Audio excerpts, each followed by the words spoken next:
My name is Claire Hayes. I was lying in bed at midnight, phone in hand, when Marcus's Instagram story loaded. My thumb had been refreshing social media for the past hour, too worried to sleep. The surgery was supposed to happen today. I needed to see some sign that my brother was okay. Then I saw it. Marcus in swim trunks, champagne glass raised toward a sunset. The location tag read Cabo San Lucas, Mexico.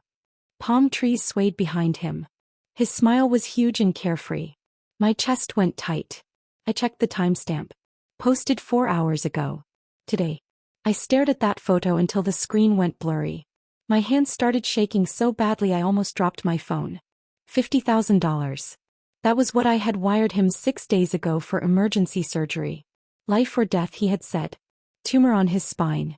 Experimental procedure. Insurance wouldn't cover it.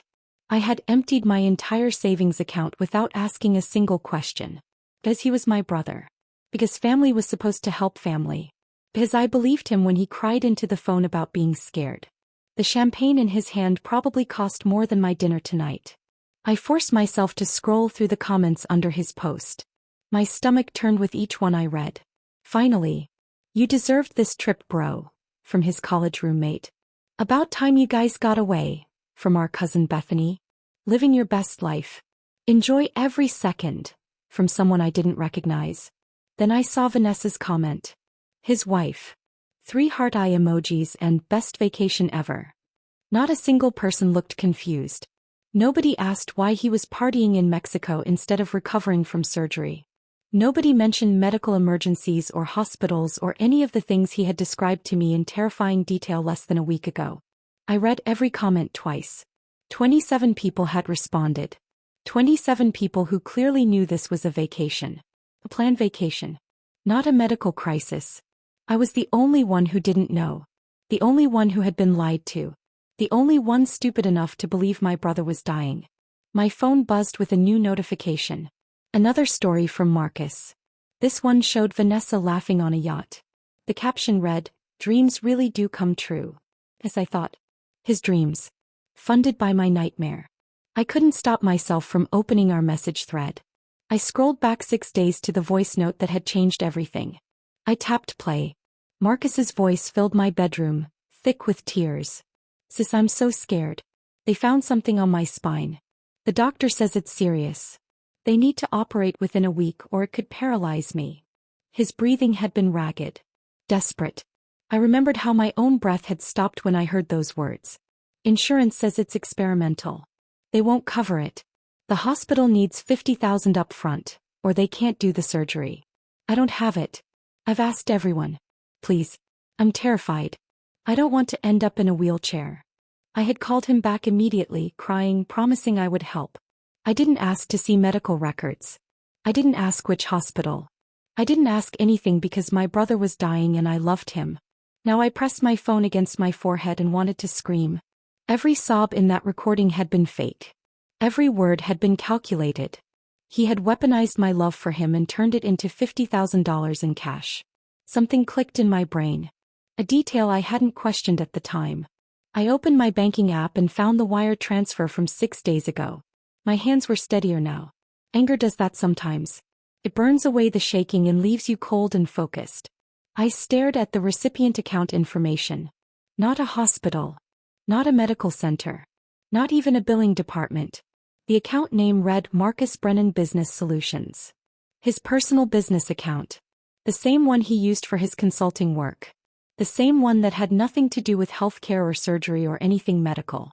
I had sent $50,000 directly to him. Not to doctors. Not to save his life. Straight into his pocket and then straight to a Mexican resort. I took a screenshot.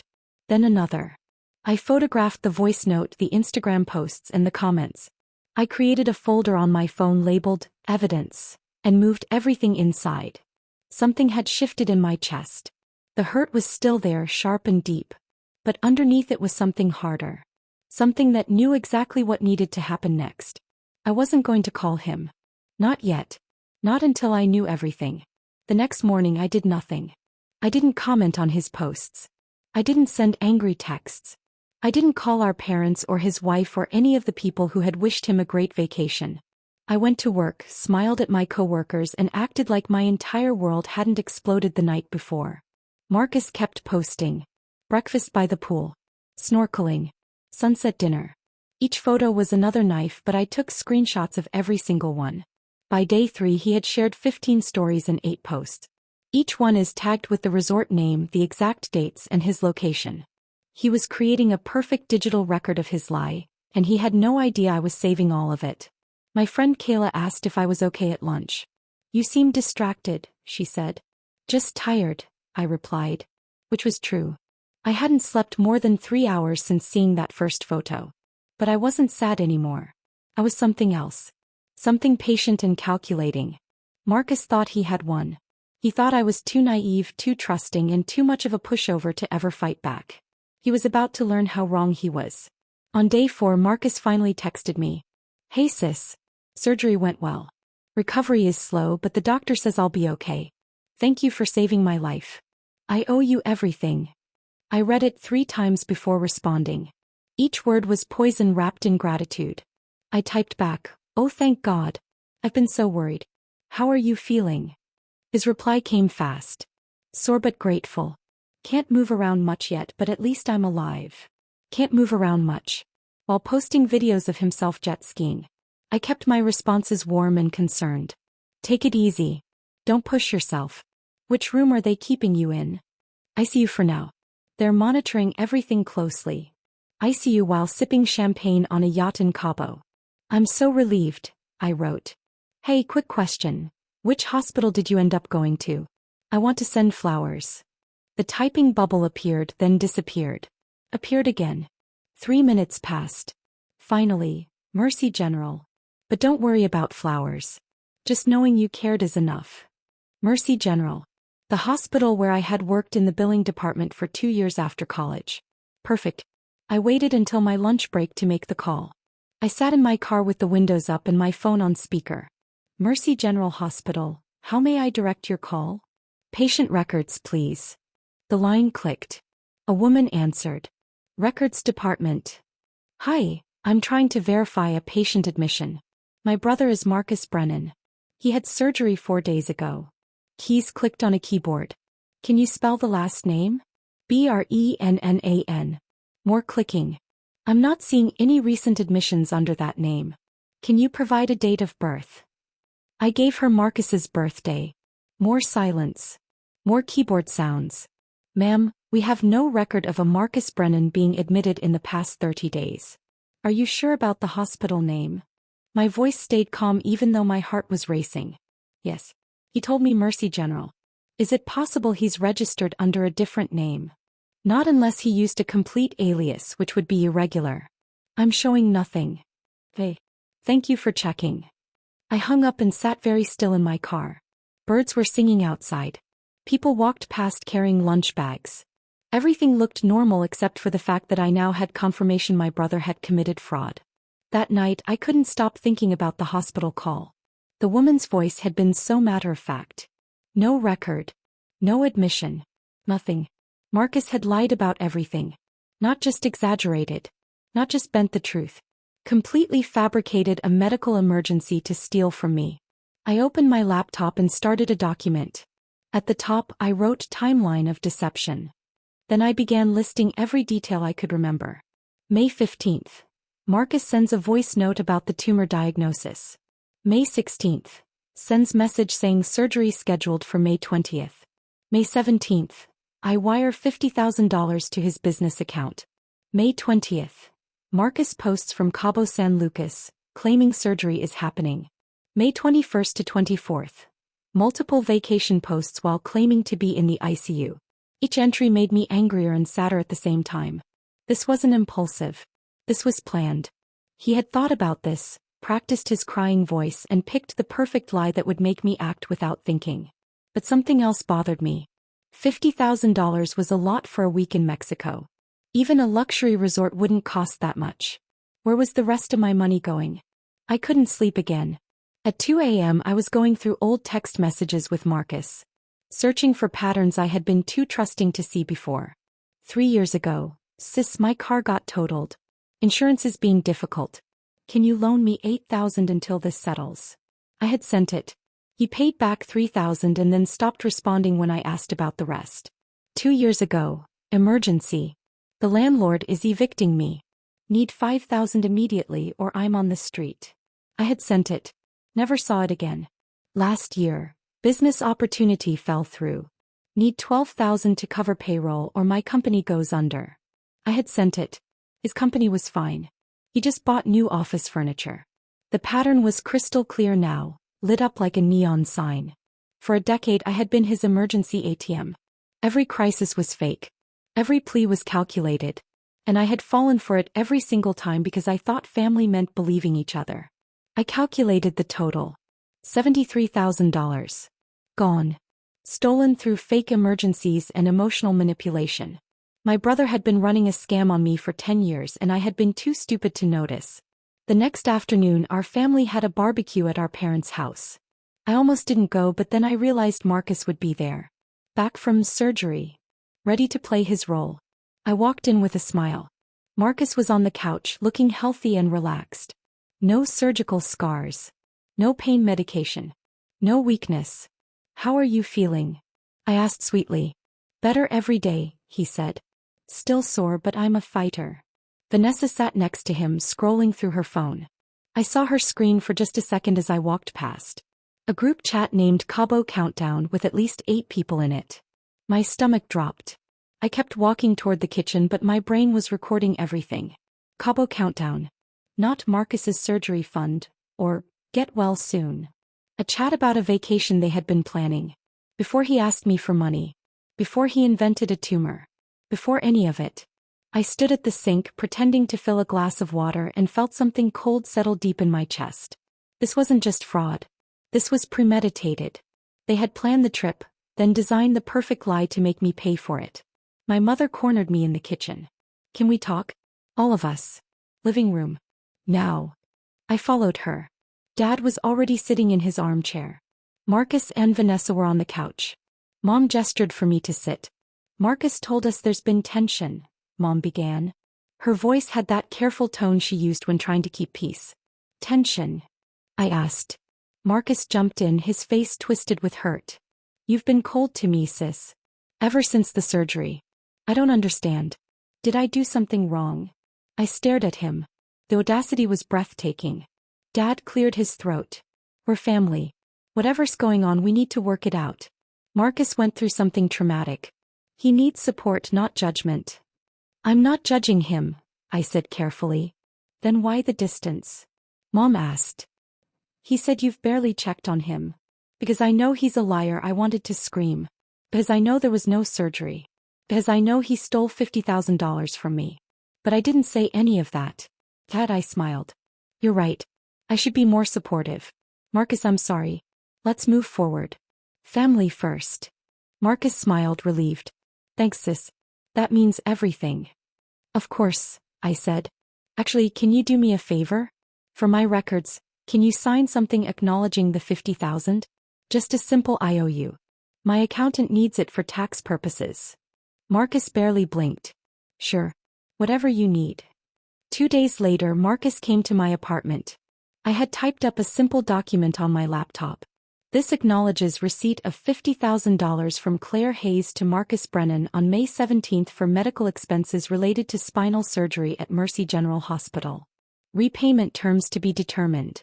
Signed on this date. Marcus skimmed it while standing in my doorway. He didn't read carefully. Didn't ask questions. Just pulled out a pen and signed at the bottom. Thanks for being understanding, he said.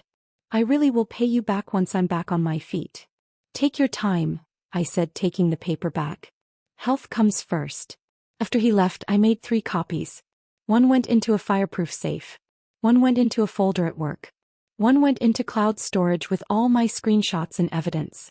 Marcus had just signed a legal document admitting he received $50,000 for a surgery that never happened at a hospital that had no record of him. He had created evidence against himself and didn't even know it. I felt nothing but cold satisfaction. The next morning I took everything to a lawyer. Not a family friend. Not someone my parents knew. A real attorney who specialized in fraud cases. Claire Hayes, I said, shaking Mr. Pierce's hand. "I need to discuss a fraud case involving my brother." I laid it all out. The signed acknowledgement. The hospital confirmation of no records. The Instagram posts were time-stamped during his supposed surgery. The voice notes. The wire transfer was to his business account instead of a medical facility. The pattern of past emergencies. The lawyer, Mr. Pierce, studied each document carefully. When he looked up, his expression was serious. "This isn't a family dispute anymore," he said. "This is criminal fraud. He made false statements to obtain money. That's a felony. What are my options? You can file a civil suit for recovery. Or you can report this to authorities and let them investigate. The false medical claims make this more serious than a simple debt." "Both," I said. "I want to do both." He nodded. "I'll draft the paperwork. This documentation is excellent." He essentially confessed in writing. I left his office feeling lighter than I had in weeks. The wheels were in motion. Marcus thought he was safe. He thought I would never fight back. He thought I was too nice, too family-oriented, and too weak. He was wrong about all of it. 3 days later, my phone rang from a number I didn't recognize. "Is this Marcus Brennan's sister?" a man's voice asked. "Yes." "Who is this?" "Troy Patterson. I'm Marcus's business partner. We need to talk." "It's urgent." My heart sped up. "What's wrong?" "Marcus took money from our business account. $50,000. Right before he went to Mexico." "Did he tell you about surgery?" I sat down slowly. "He told me he needed it for surgery." "There was no surgery." Troy's voice was shaking. "He lied to me too. He said he had to cover an emergency vendor payment. I signed off on the transfer. Now our accountant is asking questions and the numbers don't add up. When I confronted him, he said you gave him money for medical bills." "He told me he needed $50,000 for surgery," I said carefully. "So he scammed both of us." Troy went quiet. "I'm going to have to report this. If I don't, I'm liable too. The business could go under." "I understand. I've already filed a report with my lawyer." "Good. Because Marcus needs to face consequences. This isn't just family drama anymore. This is fraud and embezzlement." After we hung up, I sat staring at my wall. Marcus hadn't just stolen from me. He had stolen from his own business partner, and now multiple people were coming after him. The net was closing. That evening, I checked Marcus's Instagram. His account was private now. All the Cabo posts were gone. Every photo of champagne and yachts and sunsets had vanished. Too late. I had screenshots of everything. Vanessa's account is also private now. The comments from friends had disappeared. They were trying to erase evidence, but the digital trail was already saved in multiple locations. My phone buzzed. A text from Marcus. "We need to talk. Stop whatever you're doing. This is getting out of hand." I didn't respond. Another text. "I'm your brother. Family doesn't do this to family." I blocked his number. An hour later, Vanessa called from her phone. I let it go to voicemail. "Please. Marcus made a mistake, but he's sorry. Can't we work this out privately? You're going to destroy his life." I deleted the message without listening to the whole thing. My mother called next. "What is happening? Marcus says you're suing him? Over a loan? How could you?" "He lied about having cancer," I said calmly. "He stole $50,000. He committed fraud. It's family money. He would have paid you back." "No, Mom. It's my money. And he spent it on vacation." I hung up. Then I turned my phone off completely. The next morning, a legal envelope arrived at my apartment. Certified mail. Inside was a cease and desist letter from Marcus's attorney, demanding I stop harassing him and spreading defamatory statements. I read it twice, then photographed it and sent it to Mr. Pierce with a simple message. "They're threatening me." Mr. Pierce called me within an hour. "Don't worry. This is a desperate move. I'm going to respond with our documentation. Once they see what we have, they'll back down fast." That afternoon, Mr. Pierce sent a formal response. He attached the signed acknowledgement. The hospital records confirmed. The Instagram screenshots with timestamps. The wire transfer shows money went to Marcus's business account, not a medical facility. The voice notes. Everything. 2 hours later, Mr. Pierce called again. Their lawyer withdrew the cease and desist. They know they can't win this. In fact, I think they're now very worried about criminal exposure. Good, I said. There's something else. The prosecutor's office contacted me. They want to talk to you. Someone filed a complaint about wire fraud. Troy, I said. Marcus's business partner. Right. The authorities are investigating now. This is beyond civil court now. I sat down, dizzy with the reality of what was happening. I had started this by just documenting evidence. Now my brother was facing criminal charges. A detective named Officer Williams came to my apartment 3 days later. She was professional and kind, which somehow made the whole thing more real. I need to understand the timeline, she said, opening a notebook. Ms. Brennan, walk me through everything from the beginning. I told her about the voice note. The $50,000. The Instagram posts from Cabo. The hospital confirmed that he was never admitted. The signed acknowledgement. The pattern of past emergencies. She took notes on everything. Did he ever explicitly say the money was for medical expenses? Yes. He said tumor, surgery, hospital, and insurance denial. All of it was specific and detailed. And you have recordings? I showed her the voice note. Let her listen to Marcus crying about being scared, about needing surgery, and about possibly being paralyzed. Officer Williams's jaw tightened. False statements to obtain money. That's textbook fraud. The medical angle makes it worse because he was exploiting fear. What happens now? We're building a case.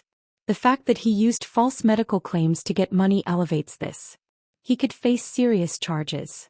After she left, I sat in silence for a long time. Part of me felt guilty. He was my brother. But a louder part of me remembered how easily he had lied, how he had manipulated my love for him, and how he had never planned to pay me back. That night, Marcus called from a new number. I didn't answer. He called 6 more times. Each time I let it ring. At midnight, he left a voicemail. I listened once, then deleted it. Sis, please. I messed up. I know that.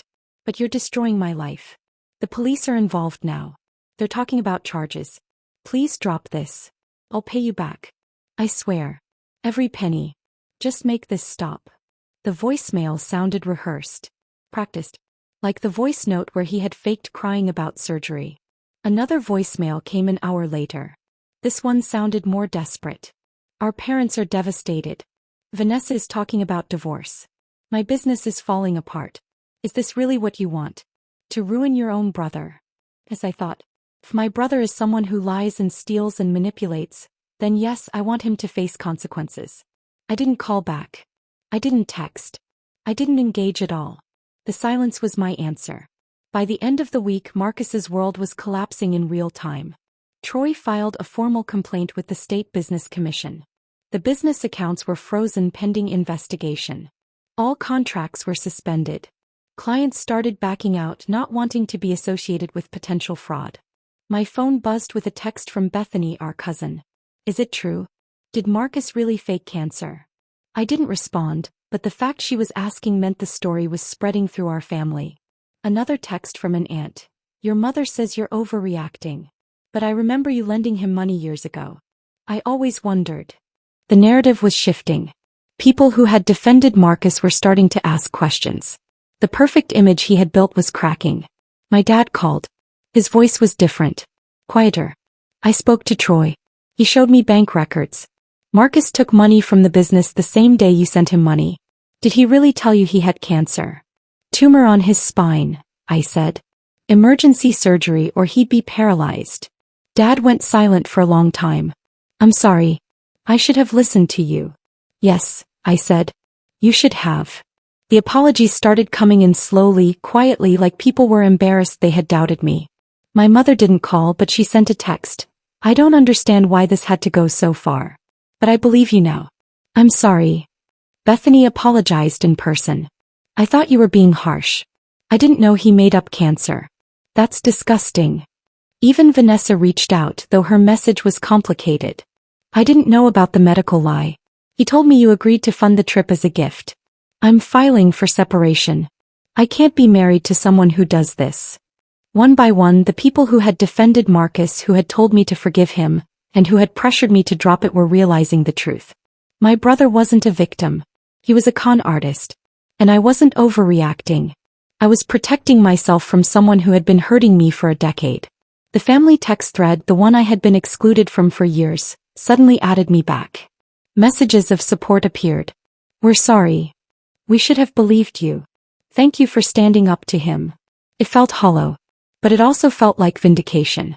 The charges came through in June. Wire fraud. Making false statements to obtain money.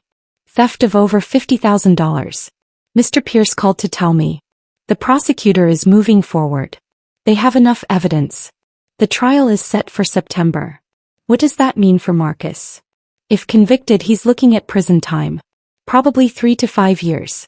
Plus restitution and fines. I didn't feel happy about it. But I didn't feel guilty either. Actions had consequences. Marcus had made his choices. Now he had to face them. The local news picked up the story. Local businessman accused of faking cancer to defraud sister. It wasn't on the front page, but it was there. His name. His face. The whole story. Marcus's lawyer tried to negotiate. They offered full repayment in exchange for dropping charges.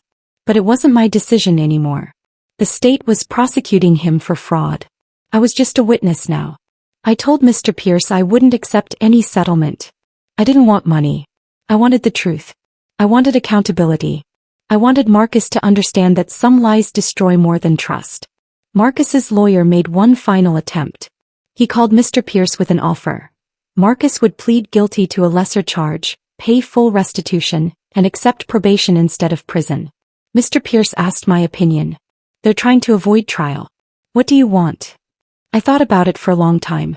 Part of me wanted to see Marcus stand trial, face a jury, and admit publicly what he had done. But another part of me was tired. Tired of fighting. Tired of anger. Tired of this consuming my life. What does the prosecutor recommend? I asked. She thinks the plea deal is reasonable. He'd still have a felony record. He'd still lose his business license. And you'd get your money back, though it might take years. Tell them I won't block the deal. But only if he admits everything in court. Public confession. No sealed records. Mr. Pierce smiled. I like how you think. The deal went through. Marcus would plead guilty to fraud, pay restitution, and serve 2 years probation with community service. But he had to do it publicly, in front of a judge, with the admission on permanent record. No hiding. No pretending it was a misunderstanding. Full accountability. The court date was set for mid-September. I wore a simple dress and sat in the back row of the courtroom. Marcus stood before the judge, looking smaller than I remembered. His lawyer spoke first, outlining the plea agreement. Then the judge looked at Marcus. Mr. Brennan, you're pleading guilty to wire fraud. Before I accept this plea, I need to hear from you. What did you do? Marcus's voice was quiet. I lied to my sister about having cancer. I told her I needed money for surgery. She sent me $50,000. I used it for a vacation instead. Did you ever have cancer? No, Your Honor. Did you ever intend to pay her back? No, Your Honor. Do you understand this makes you a convicted felon? Yes, Your Honor. The judge shook her head. This is one of the more disturbing cases I've seen. Exploiting family trust. Faking illness. I'm accepting this plea, but understand you've destroyed relationships that can never be repaired. You'll pay full restitution. 2 years probation. 200 hours of community service. And you're permanently barred from operating any financial services business. Marcus nodded. I watched him sign the papers and felt nothing but empty relief. It was over. The aftermath was quiet. Marcus lost his business. Lost his wife. Lost the trust of everyone who had once believed in him. He moved to a different city. I heard through family that he was working a regular job, living in a small apartment and trying to rebuild some kind of life. The restitution payments started coming. Small amounts. $200 a month. At that rate, it would take over 20 years to repay everything he stole. I donated each payment to cancer research. It felt like the right thing to do, turning his lies into something that actually helped people who were really sick. My parents tried to reconnect with me, but the relationship was different now. I had boundaries. I said no without guilt. I protected my time, my money, and my peace. Some of my relatives stopped talking to me, saying I had gone too far. Others quietly admitted they wished they had stood up to family members who had taken advantage of them. I didn't regret any of it. Not the lawyer. Not the police report. Not the public trial. Marcus had stolen from me for a decade and I had finally said enough. A year later, I sat on my balcony drinking coffee and watching the sunrise. My savings account was rebuilding slowly. My life was peaceful. I had removed the people who drained me and surrounded myself with people who genuinely cared. Sometimes I still thought about Marcus. Wondered if he understood what he had lost. Wondered if he had changed at all. But mostly I thought about the person I had become. Someone who knew her worth. Someone who refused to be taken advantage of anymore. Someone who chose peace over guilt. I had learned that loving someone doesn't mean letting them hurt you. That family isn't an excuse for abuse. That protecting yourself isn't selfish. It's survival. The $50,000 Marcus stole had bought me something more valuable than he could imagine. It brought me clarity. It brought me strength. It bought me freedom from people who only loved me when I was useful. I closed my eyes and felt the morning sun on my face. No anger. No regret. Just the quiet satisfaction of knowing I had done the right thing, even when everyone told me I was wrong. Knowing your worth is the most powerful revenge. And walking away with your dignity intact is how you win.